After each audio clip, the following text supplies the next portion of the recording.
நீங்களே பேர் எழுதி கொடுத்தீங்களா வாக்காளர்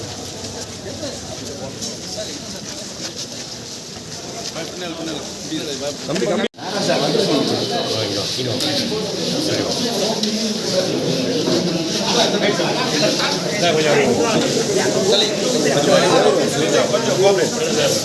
கொஞ்சம் கோஆபரேட் பண்ணுங்க.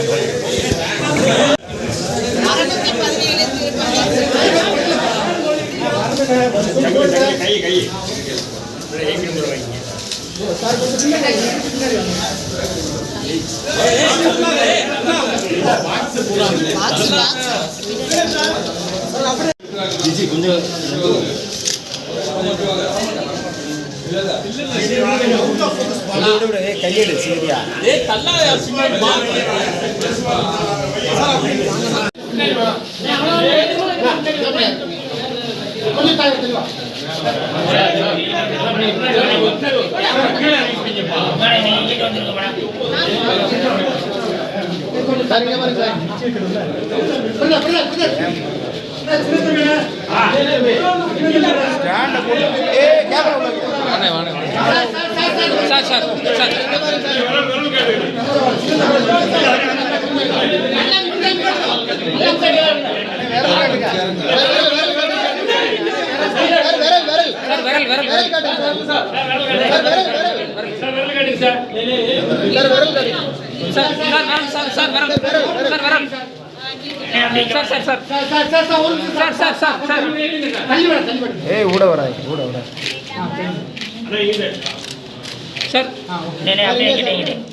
சார் இந்த தேர்தல் முடிவு எப்படி சார் இருக்கும்? நடைபெற்று கொண்டு இருக்கின்ற இந்திய தேசத்தினுடைய தலைவிதியை யார் நிர்ணயிக்கின்ற தேர்தலாக நாடாளுமன்ற தேர்தல் இன்னைக்கு நடைபெற்றுக் கொண்டிருக்கிறது.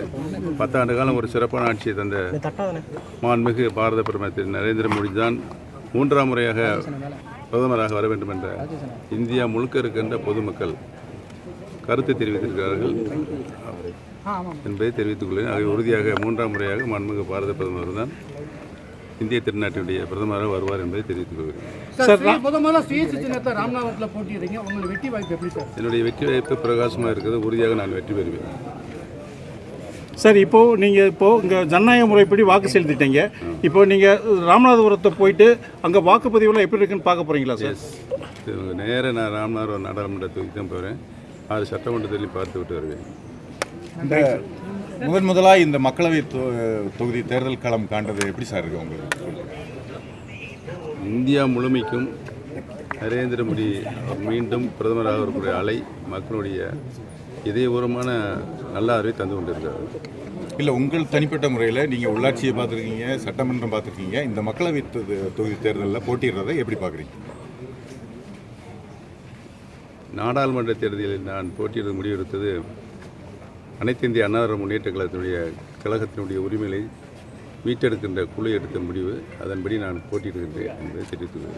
சார், இந்த தேர்தலுக்கு பிறகு அதிமுக பார்த்தீங்கன்னா உங்கள்கிட்டையும் டிடிவி தினகரட்டையும் வந்துடும் அப்படின்னு சொல்லிட்டு அண்ணாமலை சொல்லியிருக்காரு. அதுக்கு உங்களுடைய கருத்து என்ன சார்? உறுதியாக அனைத்து இந்திய அண்ணா திராவிட முன்னேற்ற கழகம் உறுதியாக எங்கள் பக்கம்தான் வந்து சேரும். எடப்பாடி பழனிசாமி இந்த தேர்தலில் அவர் எங்கே இருக்கிறார்ன்றே தெரியவில்லை. இப்போ 2026 சட்டமன்ற தேர்தலில் மீண்டும் அம்மாவுடைய ஆட்சியை உறுதியாக நாங்கள் அமைப்போம். சார், தொண்டர்களோட கட்சி இல்லாமல், அதாவது தொண்டர்கள் இல்லாமல் வெறும் கான்ட்ராக்டர்காரர்களை தான் இப்போ எடப்பாடி இந்த தேர்தலில் வேட்பாளராக நிறுத்தியிருக்காரு அப்படின்னு சொல்லிட்டு அண்ணாமலை சொல்கிறாரு. உங்களுடைய கருத்து சார்? நீங்களே சொல்லிட்டீங்க. திரு அண்ணாமலை தமிழ் மாநிலத்தினுடைய பாரதிய ஜனதா கட்சியுடைய தலைவர் திரு அண்ணாமலை சொன்னது 100% உண்மை.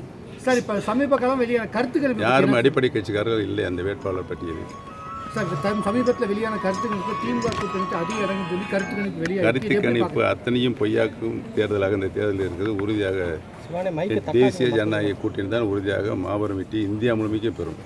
2026 தமிழகத்தில் தேசிய ஜனநாயக கூட்டணி தான் ஆட்சி அமைக்கும்னு சொல்கிறீங்களா சார்? அனைத்து இந்திய அண்ணா திராவிட முன்னேற்ற கழகத்தை பொறுத்தவரையில் மாண்புமிகு இதய டாக்டர் புரட்சித் தலைவி அம்மா அவருடைய ஆட்சி மீண்டும் நிலைநிறுத்துவது தான் நாங்கள் போராடி கொண்டிருக்கிறோம். ஓகே சார், நன்றி சார்.